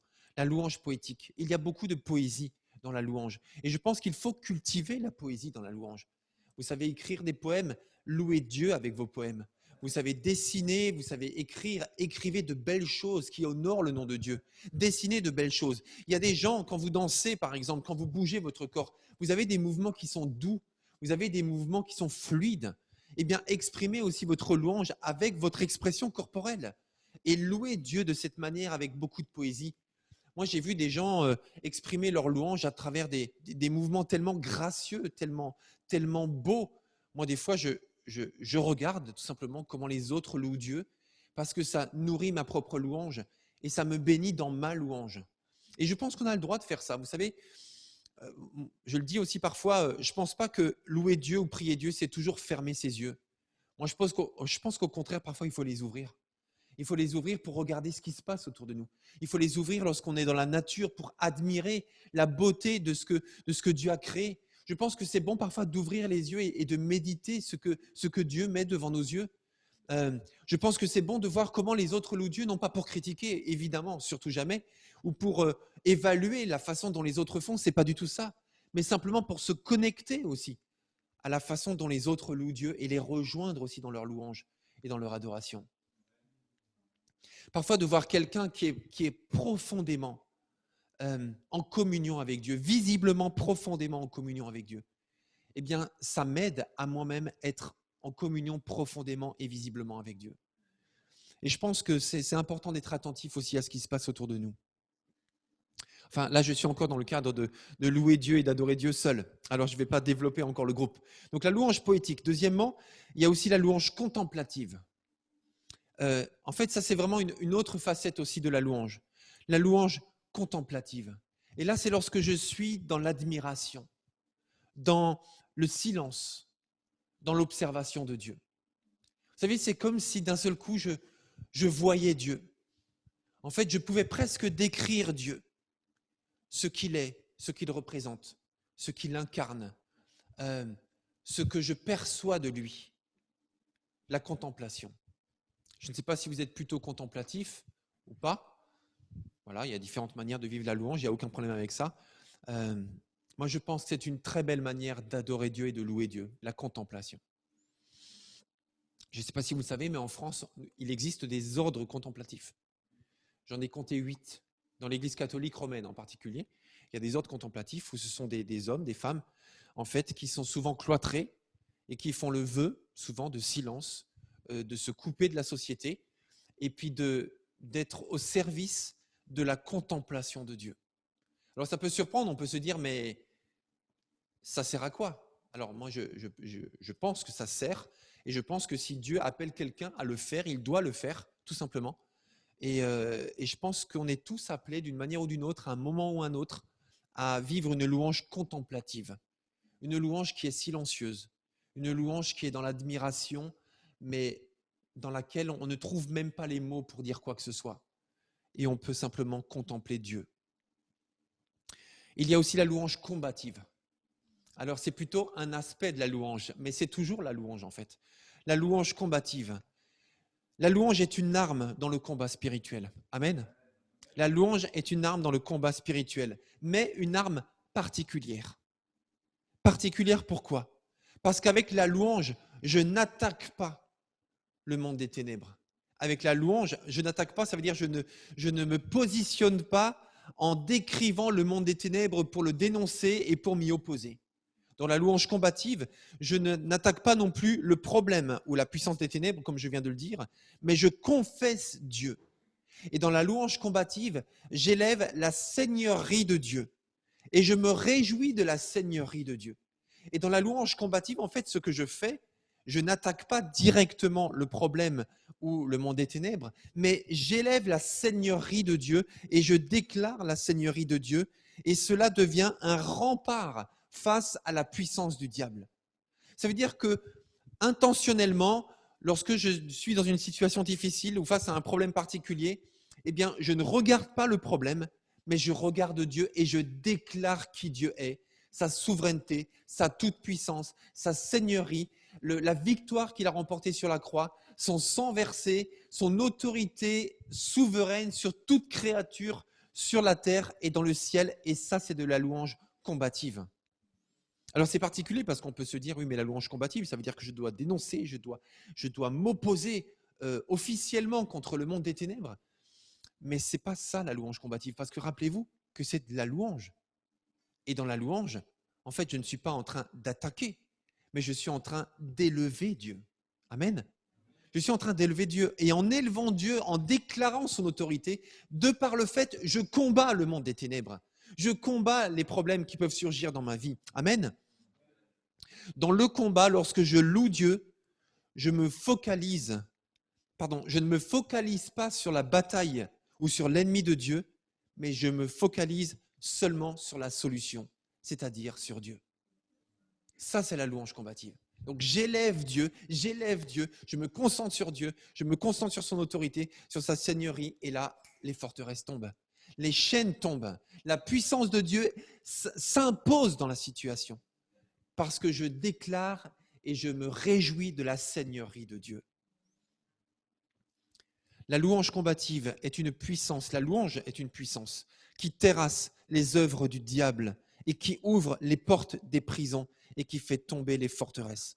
Et il y a beaucoup d'exemples dans la Bible, notamment dans vos prochains groupes de maison, vous pourrez creuser cela à travers l'exemple de la bataille de Jéricho, dans Josué chapitre 6, également dans 2 Chroniques chapitre 20, mais vos responsables de groupe de maison auront mes notes évidemment, où il est parlé de la royauté de Josaphat et à travers le lévite Jahaziel, à quel point Dieu s'est manifesté dans la louange et dans l'adoration. Ils ont remporté des batailles, non pas avec leurs soldats, mais en louant et en adorant Dieu avec leurs chantres, avec leurs lévites.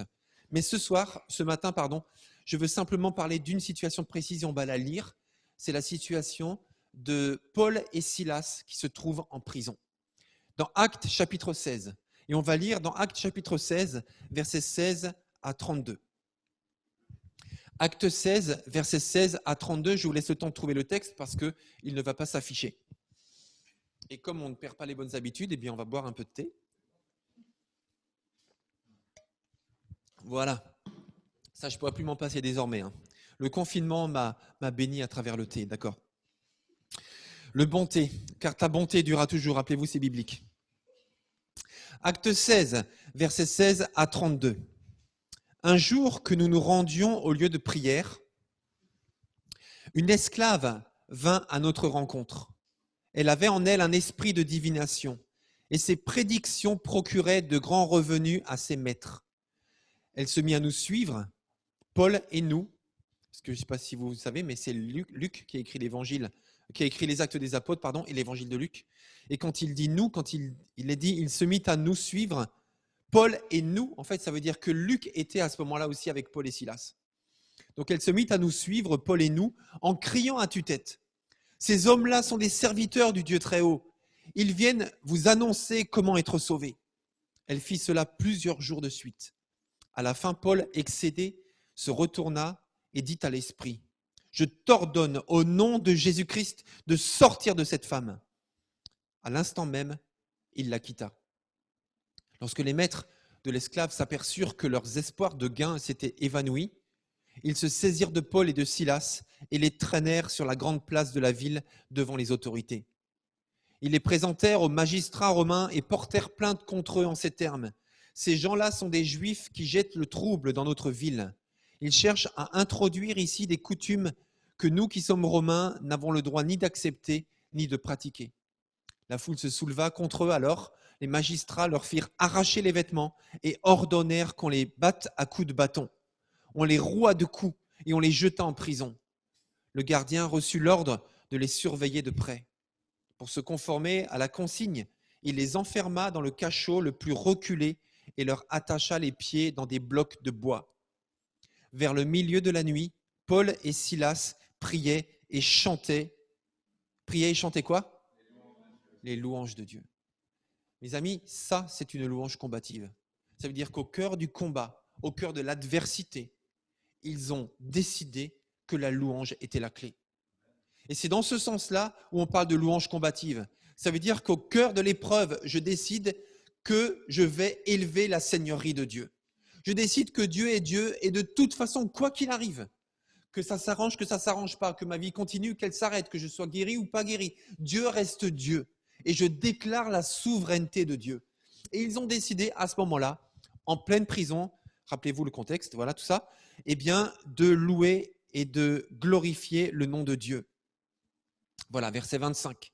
Les autres prisonniers les écoutaient, parce qu'il n'y avait pas encore la télévision en prison à ce moment-là.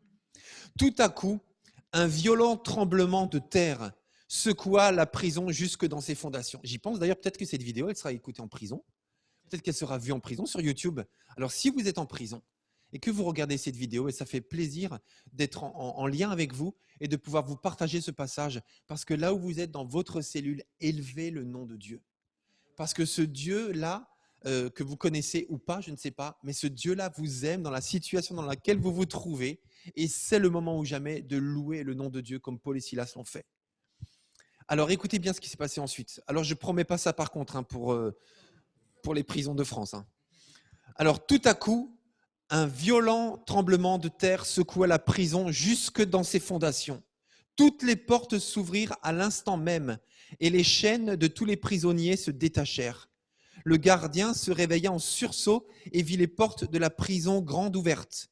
Alors il tira son épée et il allait se tuer, car il croyait que ses prisonniers s'étaient enfuis. Mais Paul lui cria de toutes ses forces, « Arrête, ne te fais pas mal, nous sommes tous là. Le gardien demanda des torches, se précipita dans le cachot et, tremblant de peur, se jeta aux pieds de Silas et de Paul. Puis il les fit sortir, c'est lui qui les a fait sortir. Et il leur demanda, « Messieurs, que dois-je faire pour être sauvé ?» « Crois au Seigneur Jésus, lui répondirent-ils, et tu seras sauvé, toi et les tiens. » Et ils lui annoncèrent la parole de Dieu à lui et à tous ceux qui vivaient dans sa maison. Gloire à Dieu. Mes amis, à ce moment-là, Paul et Silas n'imploraient pas la délivrance, mais ils ont loué Dieu. Ils ont loué Dieu. La louange est si souvent la clé de la victoire. Et Dieu a répondu à leur louange en ouvrant la porte des prisons et en libérant de la prison d'une vie sans Dieu le geôlier et toute sa famille. Gloire à Dieu. C'est ça que fait la louange aussi. Pourquoi ? C'est pour ça qu'on a choisi en équipe pastorale cette série sur la puissance de la louange. Parce que la louange, c'est pas juste chanter des beaux chants, c'est pas juste dire de belles paroles, mais c'est vraiment une puissance qui libère. Amen. Une puissance qui libère. La louange est si souvent la clé de la victoire. Et ça, c'est tellement important parce que trop souvent, nous nous privons de la louange à cause des problèmes peut-être que nous avons en disant « j'ai pas le cœur à ça, j'ai pas envie, c'est pas le moment, on verra plus tard ». Non, mais c'est dans la louange qu'est la clé de ta vie. La louange est la clé de la victoire. En fait, je pense même que la louange, c'est la première chose à faire. C'est la première chose à faire. Avant de demander quoi que ce soit à Dieu, avant d'entrer dans un combat pour s'opposer intentionnellement à tout ce qui viendrait chercher à nuire à l'avancement de l'œuvre de Dieu, il faut commencer par louer Dieu et par le reconnaître pour qui il est avant de le reconnaître pour ce qu'il fait. Gloire à Dieu. La louange combative. Donc je continue. La quatrième aspect ou le quatrième angle de la louange, c'est la louange prophétique. Alors, il y a deux sens dans prophétiser, dans l'étymologie du mot prophétiser. Le premier sens, c'est prédire. C'est le sens le plus connu. On pense que prophétiser, c'est forcément annoncer l'avenir. Voilà, je prophétise que, et voilà, je déclare quelque chose qui va se produire ou que je veux voir se produire. Donc ça, c'est un des sens de prophétiser. Mais il y a aussi un autre sens. L'autre sens, en fait, c'est de parler d'eux. Prophétiser, ça veut dire aussi parler de Dieu. En fait, lorsque je parle de Dieu, lorsque j'annonce Dieu, je suis en train de prophétiser. Je suis en train de déclarer des choses qui sont un fait spirituel. Je suis en train de parler de Dieu. Et c'est pour ça aussi que le fameux livre dont je parle souvent et que je vous recommande vraiment de lire, c'est le livre du pasteur Christophe Blum qui s'appelle « La prière de Moïse exaucée » et qui nous parle de ce désir de Moïse de voir du peuple de Dieu un peuple entier de prophètes.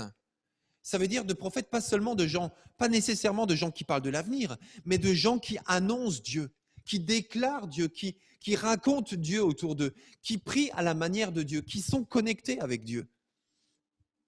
En fait, une louange prophétique, c'est une louange qui parle de Dieu. Une louange aussi qui laisse la place à l'inspiration du Saint-Esprit. Une louange inspirée qui s'exprime de tas de manières différentes et qui laisse Dieu parler à travers la louange, qui laisse Dieu dire des choses, qui laisse aussi Dieu révéler des choses dans la louange. À travers, par exemple, le parler en langue, nous sommes pentecôtistes. En tout cas, l'Église de Dieu en France est pentecôtiste. Donc, nous croyons dans le parler en langue aujourd'hui. Nous croyons dans cette langue divinement inspirée qui n'est pas comprise par celui qui le dit, sauf quand Dieu donne l'interprétation d'un message en langue. Nous croyons aussi aux chants en langue. J'ouvre une petite parenthèse sur les chants en langue. En fait, c'est assez rare quand même qu'on chante en langue dans l'Église.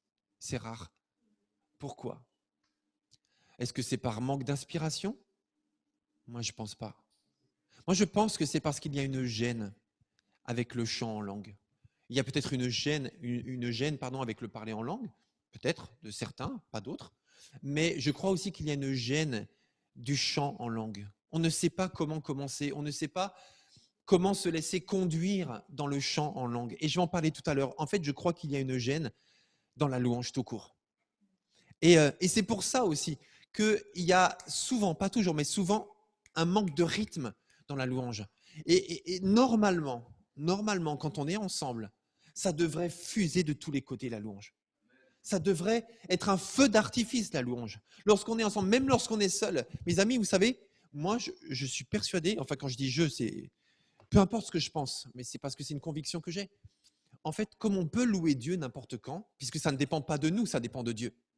Donc on peut louer Dieu. Si je te demande maintenant, loue Dieu, eh ben, tu peux le faire, tu peux commencer une phrase et louer Dieu. Il n'y a pas besoin d'une ambiance particulière, il n'y a pas besoin d'un contexte particulier, il n'y a pas besoin d'instruments ou d'éclairage particulier, il n'y a pas besoin d'une ambiance pour ça. Parce que nous respirons, donc nous pouvons louer Dieu. Et comme louer Dieu dépend de Dieu et pas de nous, on peut louer Dieu tout le temps. Si je te dis loue Dieu, tu peux le faire. Eh bien, quand il y a un temps de louange dans l'église, qui est balisé, entre guillemets, eh bien, tout le monde doit pouvoir louer Dieu maintenant. Et pourtant, ça ne se passe pas. Parce que je crois qu'il y a une gêne dans la louange. Parce que je crois qu'il y a des freins, il y a des retenues, il y a aussi une fausse compréhension de la louange. Et pour le chant en langue, c'est la même chose. Tous ceux qui parlent en langue peuvent chanter en langue. Et pourtant, nous ne le faisons pas. À commencer par moi. Parce que moi, j'ai l'impression que je ne sais pas bien chanter. Parce que vos rires me déshonorent. Vos rires me déshonorent. C'est pas grave. Ah, merci, c'est gentil. Superbement bien rattrapé. Hein. Donc, l'aviron est ton métier. Ok. Non, mais parce que des fois, on est gêné, on ne sait pas comment ça, c'est pas. Mais en fait, laissons sortir. Laissons vivre la louange, en fait, en nous. Et je vais quand même continuer parce que le temps passe. Le temps passe, exactement. Mais je voulais parler du chant en langue et je voulais aussi parler des blocages de la louange. Parce que moi, je pense franchement que le Seigneur parfois est attristé de voir que nous sommes réunis. Il y a un espace balisé pour la louange et pourtant, des fois, on reste là et on attend.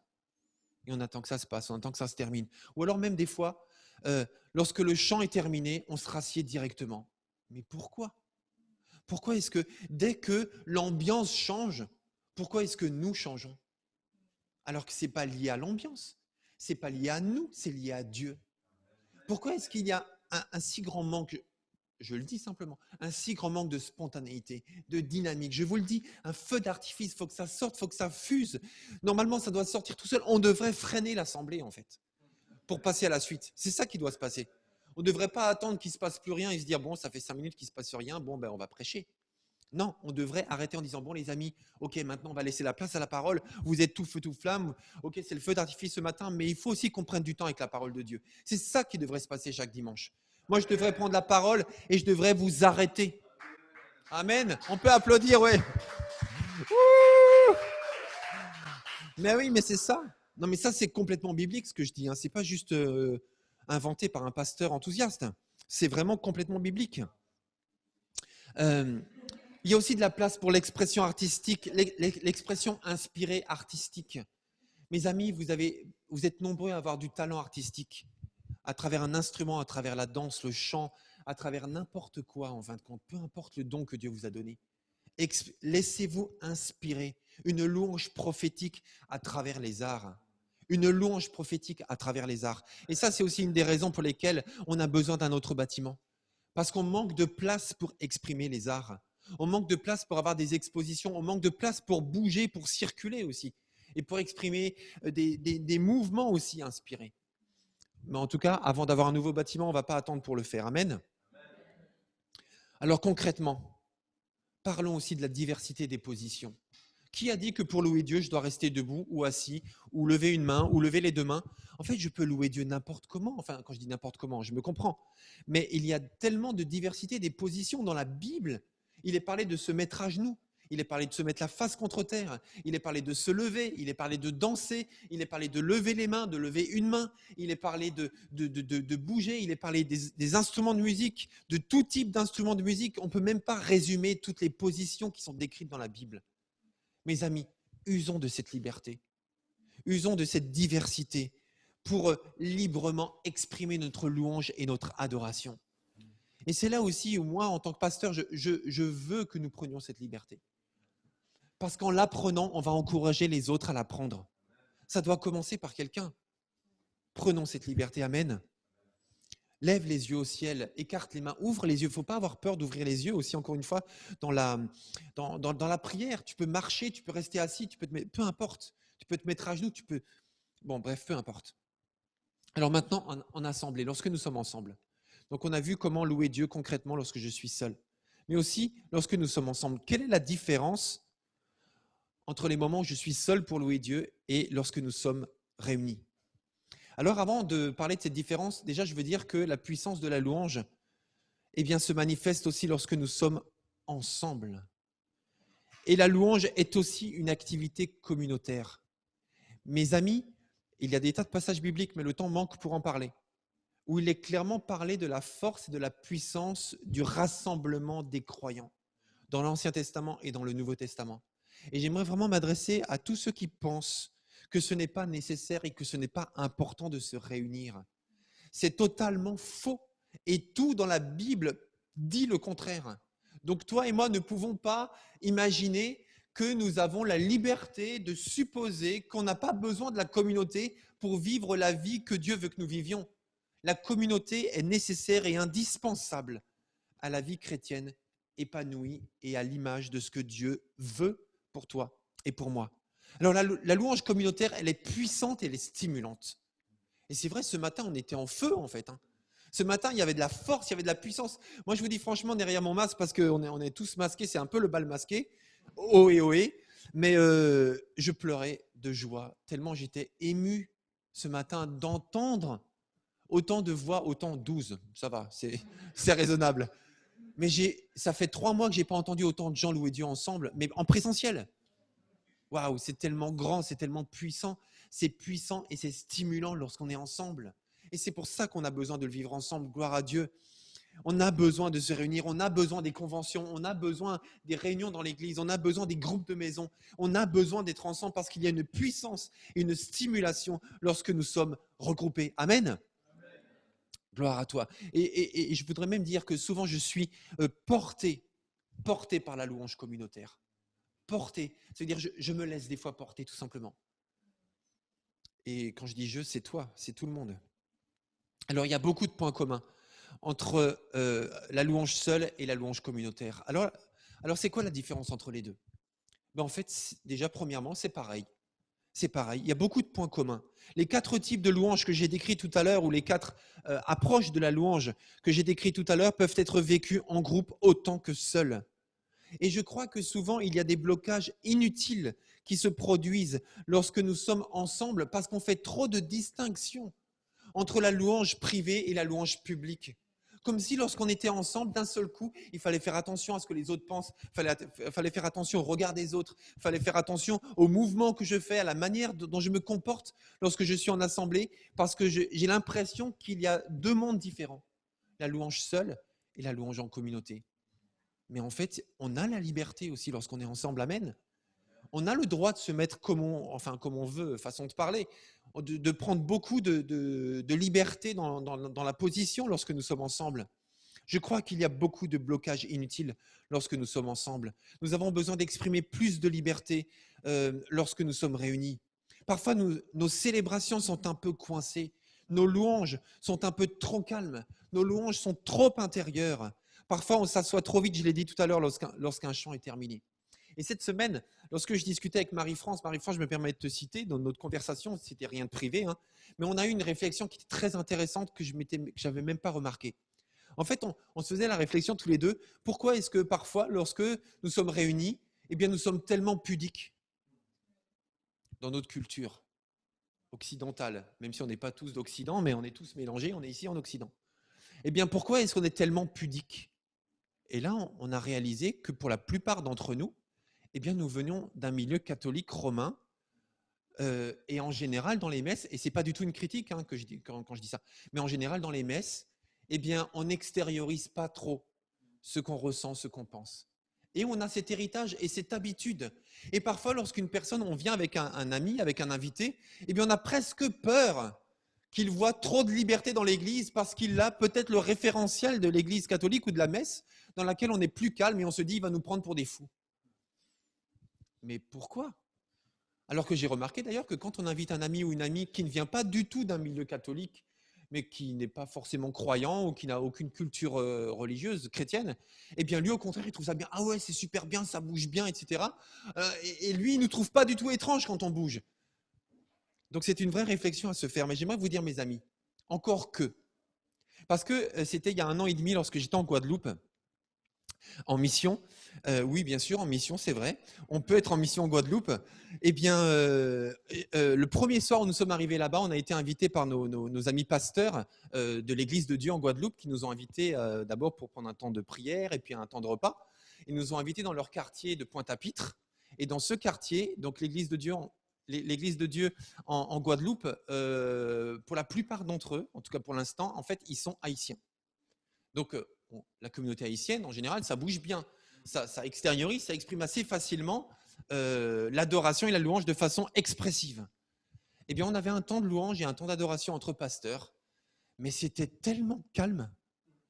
Et là, j'entendais des chants de louange, des gens taper dans les mains dans la rue. Au bout d'un moment, je suis sorti discrètement et je suis allé voir ce qui se passait. Et je suis allé sur la place du quartier et c'était l'église catholique du quartier dans laquelle il y avait des centaines de personnes qui louaient, qui célébraient Dieu en tapant dans les mains, en bougeant sur place comme ça, et puis en levant les mains et en célébrant la gloire de Dieu. Et là, je me dis, mais ça, c'est bon. Ça, c'est bon. Et je suis resté dans l'église, je suis resté dans la messe pendant 15-20 minutes et j'ai passé un temps de louange et d'adoration avec eux, tout simplement parce que ça me rejoignait dans ce que j'avais envie de vivre à ce moment-là. Donc tout ça pour dire encore que on a une culture catholique, ok, mais c'est pas pour ça que on doit pas se libérer dans la louange et dans l'adoration parce que eux aussi le font, tout comme nous. Alors c'est vrai, on va se dire oui, mais Dieu est un Dieu d'ordre, alors pas trop de débordement. Il y a encore de la marge. Ah oui, c'est vrai, je suis là. Il y a encore de la marge. On peut encore se lâcher, mes amis. Parce que rappelez-vous du contexte de 1 Corinthiens 14, verset 32, où il est dit que Dieu n'est pas un Dieu de désordre, mais un Dieu d'ordre. C'est l'apôtre Paul qui était en train de recadrer une église dans laquelle il n'y avait plus de cadre. Il y avait tellement d'expressions des dons spirituels qu'on n'entendait même plus distinctement ce qui se disait. Et là, Paul dit, attention, calmez-vous, faut quand même qu'on entende ce qui se dit parce que sinon, ça sert à quoi que Dieu parle? Donc c'est pour ça qu'il a fallu qu'il remette un cadre. Mais nous avons un cadre, nous avons de l'ordre dans l'église. Et il faut un petit peu plus de liberté. Oh, je dois avancer parce que l'heure passe. Je termine d'ailleurs, de toute façon. Je voulais développer aussi, je vais quand même le dire. En fait, parce que le roi David, lorsqu'il est entré dans Jérusalem, parce que l'Arche de l'Alliance est revenue à Jérusalem, mais il était tellement heureux. Tellement heureux. En fait, pour lui, il n'était plus un roi d'Israël. Il était un enfant de Dieu qui se réjouissait parce que Dieu revenait au milieu de son peuple. Et le reste, ça ne comptait pas. Et il était en paix avec Dieu dans sa louange, dans son adoration, au point qu'il était, pas habillé comme un roi était habillé à l'époque. Et la Bible nous dit que sa femme l'a vu et l'a méprisé. En disant, mon mari, il est complètement cinglé. Et les protocoles alors? Et alors, et le respect et le cadre et la solennité du roi, alors elle est où? Il se ridiculise devant tout le monde. Et la Bible nous dit que Dieu a jugé cette femme. Parce qu'elle n'avait pas le droit de mépriser celui qui loue Dieu et qui adore Dieu, parce que c'est l'autre qui avait raison, dans sa liberté devant son Dieu. Et c'est ça, moi, que j'appelle vraiment dans l'église de Dieu à Pontoise. C'est plus de liberté dans la louange, dans l'adoration, et de la spontanéité, et des feux d'artifice. Et mes amis, je plaisante pas, et je ne suis pas léger quand je dis ça. La louange biblique, c'est la louange qui sort du cœur et qui fuse, et qui ne dépend pas ni de toi, ni de moi, ni des circonstances, mais qui dépend de Dieu et de Dieu seul. Amen. Gloire à Dieu. Alors pour terminer, je termine. Oui, je disais aussi, oui, c'est pareil. Et d'un autre côté, c'est pas pareil parce qu'on doit quand même aussi parfois mettre une limite parce que tout simplement, on n'est pas seul. Il y a d'autres personnes, donc on doit aussi laisser parler les autres. Et puis on doit aussi laisser de la place aux autres, tout simplement. Et ça, il faut le prendre en compte aussi dans la louange et dans l'adoration en communauté. Et donc je termine aussi par vous encourager à lire 2 livres. Le premier livre, d'ailleurs, je crois que le groupe de louange, vous l'avez acheté, puisque je l'ai lu aussi pour aujourd'hui. Eh bien, c'est Explorer l'adoration. Voilà, voyage au cœur de l'adoration, mais ce n'est pas que l'adoration, c'est aussi la louange. Donc, je vous invite à lire ce livre que vous trouvez sur Internet. Et l'autre livre, c'est La puissance de la louange par Merlin Carothers. Et là aussi, beaucoup de choses qu'on a vues aujourd'hui, vous les retrouverez à l'intérieur. Et je vous invite à lire ces 2 livres ou l'un de ces 2 livres pour prolonger le sujet d'aujourd'hui. Je vous invite à la prière tout simplement pour terminer, avant de laisser la place à Sarah pour les annonces. Gloire à toi, Jésus, Dieu Tout-Puissant. Là où vous êtes d'ailleurs, vous pouvez vous lever ou pas. Vous faites comme vous voulez. Vous pouvez vous agenouiller, vous pouvez écarter les bras. Faites comme vous voulez, mais soyez libres. Mais prenez votre liberté. Vous avez reçu la liberté en Christ, donc ne vivez pas comme si vous n'étiez pas libre. Mais au contraire, libérez-vous dans la présence de Dieu. Libérez-vous, exprimez votre liberté parce que Dieu l'a acquise à grand prix. Père éternel, nous te remercions. Je te remercie pour ce temps béni parce que tu nous as permis encore ce matin de nous plonger et d'expérimenter la puissance de la louange. Seigneur, la louange est tellement grande et puissante. Je ne vais pas redire le message. Seigneur mon Dieu, je te remercie. Je te remercie parce qu'encore une fois, cela ne dépend pas de nous, mais de toi et de toi seul. Merci parce que tu la rends possible en toutes circonstances. Et nous refusons de dire « j'ai pas le cœur à louer Dieu, je ne peux pas louer Dieu parce que j'ai trop de problèmes ». Nous refusons cela, je le refuse au nom de Jésus. Dans ma vie, dans ta vie, dans l'Église, autour de moi, je ne veux plus entendre cela parce que c'est un mensonge. Si tu dis cela, si je dis cela, c'est que tu ne parles pas de la louange. C'est qu'en fait, tu parles de toi. C'est qu'en fait, tu parles de ta vie, tu parles de tes problèmes. Mais ce n'est pas ça le sujet de la louange. Justement, la louange, pour une fois, je m'éloigne de moi-même. Pour une fois, je ne me concentre pas sur moi. Pour une fois, je ne me concentre pas sur les situations concrètes de la vie. Mais je me concentre sur Dieu. Prends toute la place, Seigneur. Prends toute la place. Prends toute la place. Elle t'appartient. Ma vie t'appartient. Tout a été fait par toi et pour toi. Alors, règne avec force et avec autorité sur nos vies, sur ma vie, sur nos familles, sur ton Église, sur tes églises, sur nos situations. Tu règnes pour l'éternité au nom puissant de Jésus. Amen. Maîtrise mon cœur, viens régner Seigneur,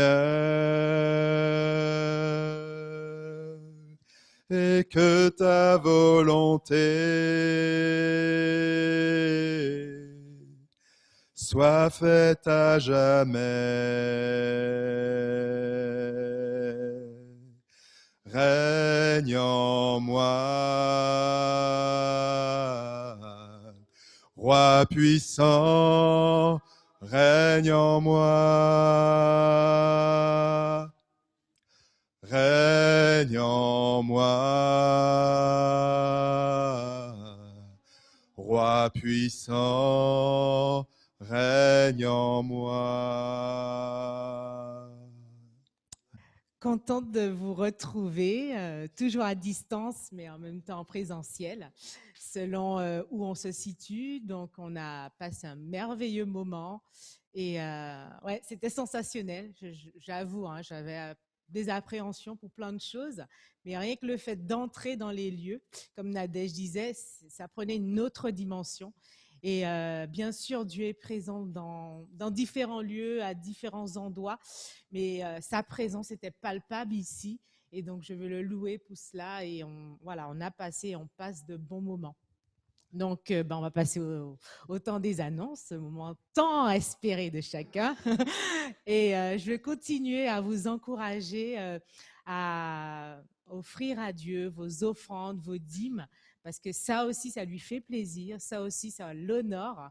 Et c'est aussi la possibilité de lui dire merci pour ce qu'il nous donne, mais merci pour ce qu'il est, parce qu'il pourvoit toujours à nos besoins. Et nous voulons le confesser, il pourvoira toujours à nos besoins. Donc, continuons à donner nos dîmes et nos offrandes, donc par le biais du virement et de Hello Asso. Ça n'a pas changé. Donc, je vais aussi vous rappeler les étapes du déconfinement. Donc, on les a vues la semaine dernière. Je vous ai envoyé aussi un mail qui vous expliquait les différentes étapes. Donc, aujourd'hui, on a vécu notre première étape, donc à savoir un culte mixte. Donc, nous étions présents, donc l'équipe du culte, et vous étiez sur Zoom. Donc, a priori, ça a fonctionné. Donc, nous allons continuer. À partir de la semaine prochaine, nous allons vivre la deuxième étape, donc notre réunion de prière test. Donc pareil, un petit groupe sera présent sur l'église de Pontoise dans la rue Saint-Jean et tous les autres seront présents sur Zoom. Donc le principe reste le même pour la connexion. Donc si ce test fonctionne, comme on l'avait dit, nous allons poursuivre nos réunions de semaine en présentiel et sur Zoom. Donc, mardi à 20h30, nous aurons notre réunion de prière en mix, donc sur le site de l'église de Pontoise et un Zoom. Vendredi, nous aurons notre étude biblique, par contre, uniquement sur Zoom à 20h. Nous allons continuer la thématique de l'apôtre Paul et ses compagnons avec Daniel et Jean-Yves qui vont nous apporter, animer cette étude biblique. Dimanche à 10h30, nous allons célébrer les papas. Nous aurons notre culte à 10h30 avec une thématique sur la fête des pères. Donc voilà, nous allons pouvoir continuer notre journée, notre culte avec le jeûne et prière. Donc toujours sur Zoom, vous pourrez vous connecter, soit rester ou revenir, mais pour le jeûne et prière. Nous allons clôturer le culte, si vous voulez bien. Donc, vous pouvez vous mettre debout si vous voulez, parce que je suis déjà debout, moi. Merci Seigneur pour tes grâces. Merci parce que tu es merveilleux. Merci parce que nous pouvons te rencontrer sous différentes formes. C'est vrai, tu nous as encore rappelé que nous ne devons pas nous limiter à ce que nous pensons être la louange, être l'adoration ou être en connexion avec toi. Tu nous permets vraiment de te rencontrer de différentes façons, c'est vrai. Fais tomber les préjugés, fais tomber tout ce qui nous retient, tout ce qui nous empêche de pleinement nous connecter à toi, nous connecter aux autres. Parce que tu nous as donné des dons, une liberté. Tu as payé un prix fort pour qu'on soit libre. Alors aide-nous à pleinement te toucher par les expressions artistiques que tu as mis à notre disposition et que tu nous as dotés, et que pleinement ta gloire éclate à travers tout ce que nous allons désirer t'offrir. Je t'adore, je t'exalte, je t'honore. Bénis le reste de cette journée. Prends le contrôle de toutes choses et sois attentif, agrée tout ce que nous allons te présenter, tout ce que nous allons te porter. Conduis cette journée et cette semaine aussi, qu'elle soit sous ton contrôle et que nous soyons accrochés à toi. Et c'est vrai que rien ne puisse dépendre de ce que nous ressentons, de ce que nous pensons, mais que tout dépende de toi, de qui tu es, de ce que tu fais. Gloire et puissance te soient rendues en ton nom. Amen. Bonne semaine.